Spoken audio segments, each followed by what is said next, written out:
War powers deadline today. Will Trump strike Iran again? Trump pressures Mexico stop protecting cartels. Greetings, humanity. Let's grok the news, starting with the most important story in the world today. Dateline, Washington, D.C. The United States and Israel are navigating a precarious phase in their military campaign against Iran as a key 60-day congressional deadline under the War Powers Resolution arrives today. President Donald Trump is weighing options, including renewed strikes or an extended naval blockade, while Iranian leaders vow a long and painful response to any new attacks. Global energy markets remain volatile. Oil prices at four-year highs, matching Biden-era prices, and surging in the United States as well, threatening food security across Asia and Africa due to disruptions in fertilizer and shipping routes through the Strait of Hormuz. Trump has described the blockade as having an incredible effect, claiming Iran's economy is crashing. But Tehran insists it will protect its nuclear program, or its remnants, and will drive U.S. forces from the Gulf. The situation escalated after initial U.S.-Israeli strikes in late February targeted Iranian nuclear sites and military infrastructure. A fragile truce paused major hostilities, but the clock on congressional approval is now ticking. Republicans, including Trump and War Secretary Pete Hegseth, argue that the War Powers Resolution does not apply to this military operation. We are sure the courts will get involved. Democrats push for a vote. Senate efforts to advance a resolution have failed repeatedly. This observer does not believe that even congressional Democrats would seriously push more than a show vote to stop Operation Epic Fury at this point. In the broader Middle East picture, concerns grow over humanitarian impacts. Billions of meals are at risk due to fertilizer shortages linked to the conflict. Of course, that's not happening immediately, but it's happening. Iran reports dozens of seafarers killed, let's be clear, these were combatants. While the Gulf states reject unilateral Iranian proposals on Hormuz security, meaning that everybody do as the Iranian mullahs and military says. Trump has pitched a new international coalition to reopen the strait and has signaled that gas prices will, quote, drop like a rock once the situation stabilizes. And we have already seen that happening in the course of these events. The usual analysts warn of the obvious, that the conflict is testing alliances, especially in globalist Europe, with questions about whether Israel is being sidelined as diplomacy intensifies.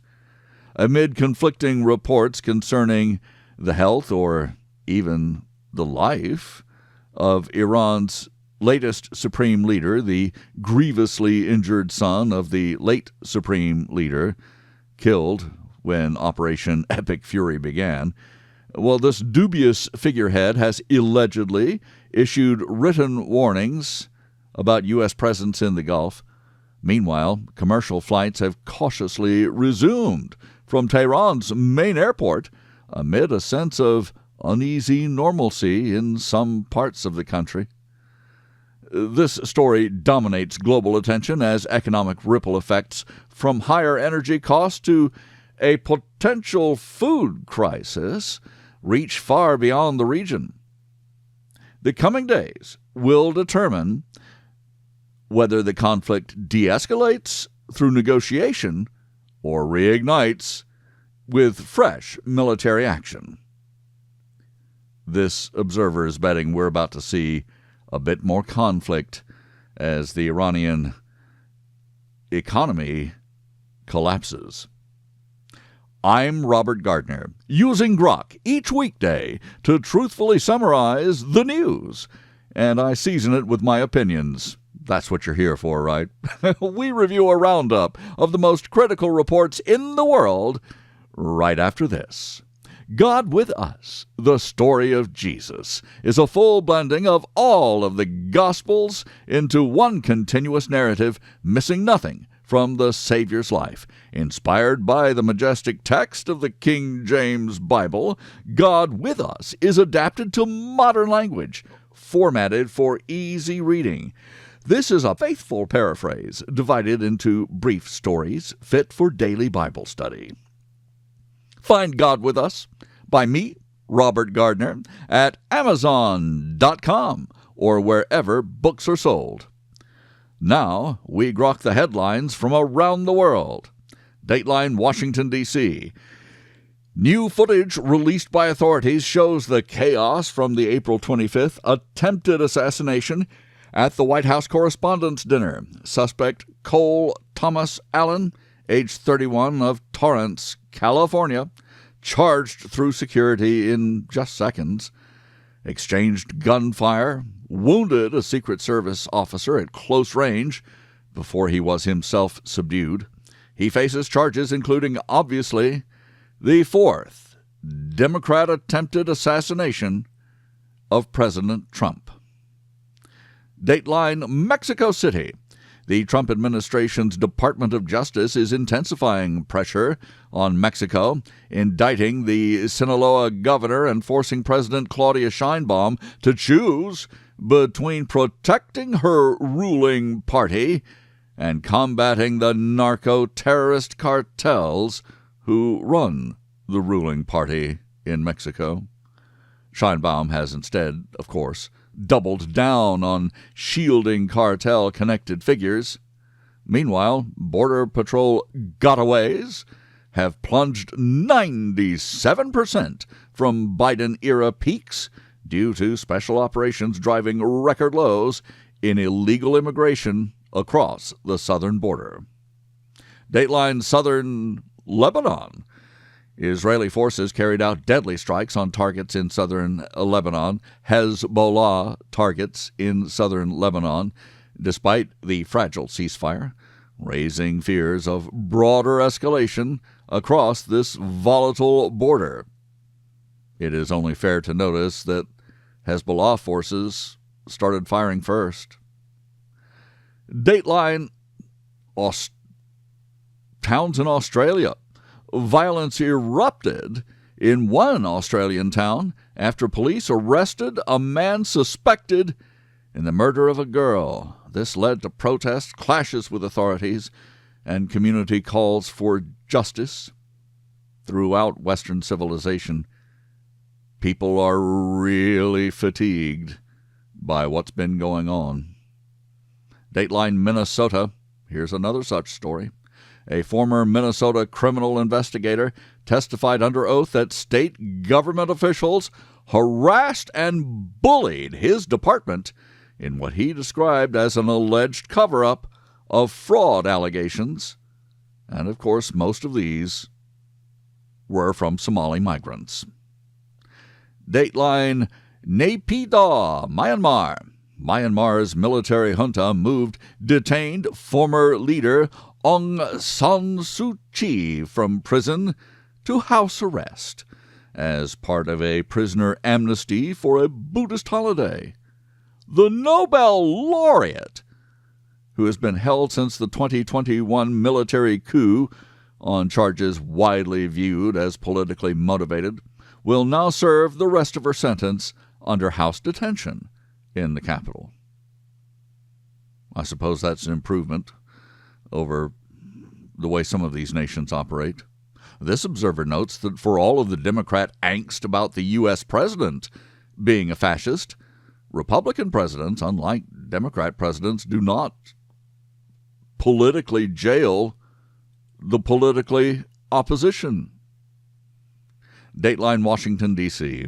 The U.S. House approved and President Trump signed a bill to fund the Department of Homeland Security, ICE, and CPB, officially ending a record-long partial government shutdown tied to disputes over immigration enforcement funding.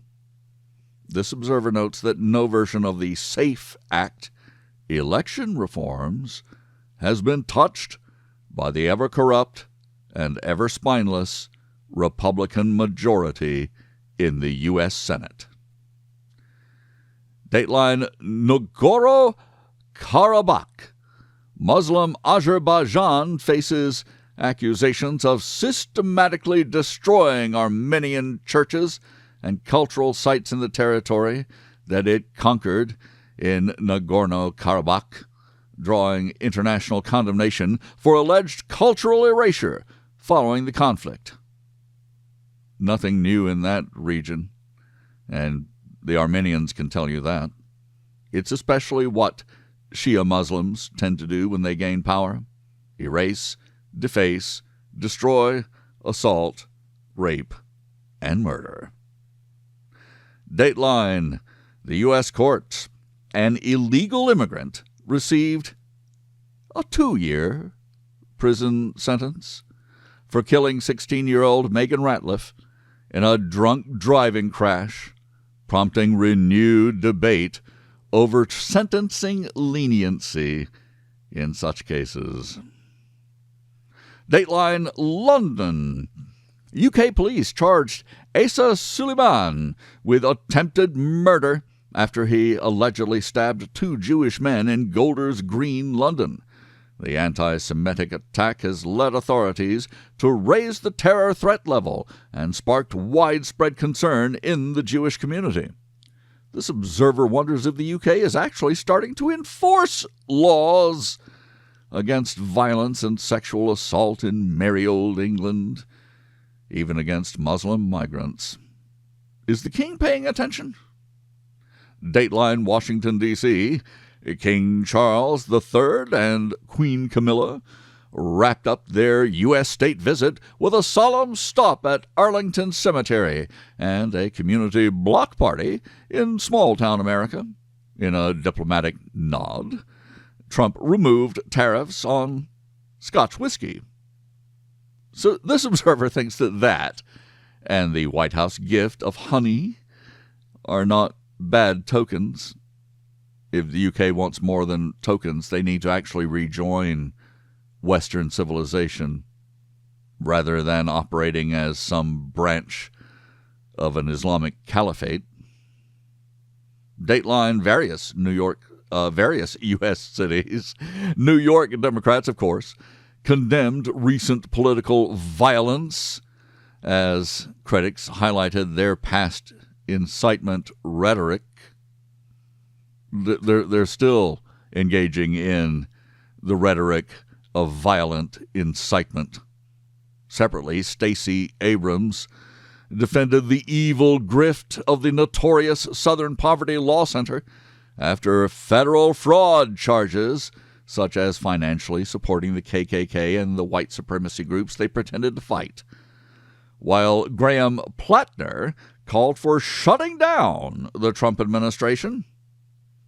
Now, isn't that fairly brazen and fairly obvious insurrection? Well, maybe not, but in Myanmar, these two would be in jail already. Dateline Beijing.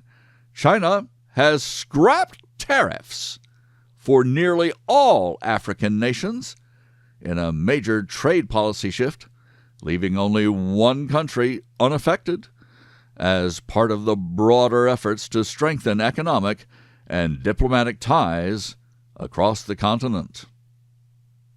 A bold Chinese move for the future. Dateline Brasilia. Brazil's Congress has passed legislation to drastically cut former President Jair Bolsonaro's jail term, delivering a significant political victory for his supporters and reshaping accountability debates. Well, there's just one more Marxist government that jails political opposition on trumped-up charges. Maybe the people of Brazil have had enough. Dateline Kinshasa, the Democratic Republic of Congo. The United States imposed sanctions on former Congo President Joseph Kabila, citing evidence of his alleged ongoing support for rebel groups that continue to destabilize eastern regions. That means Muslim militia groups killing Christians in journalism speak. And they won't just outright admit it. Dateline, Washington, D.C. The Department of Justice is advancing a separate investigation into former FBI Director James Comey, specifically focused on classified leaks. Dateline, Florida. Republicans in the Sunshine State have approved a new congressional map that redraws districts, a move expected to influence future elections and consolidate Republican advantages in key areas. This observer wonders if the recent Supreme Court decision doesn't clear the way for all sorts of political redistricting. That's a sword that cuts both ways. Dateline, research from around the globe.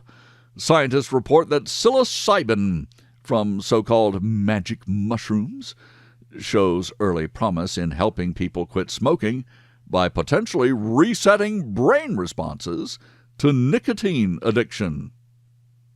And maybe a lot else. The president recently signed an executive order authorizing medical uses. That seemed to make Joe Rogan happy.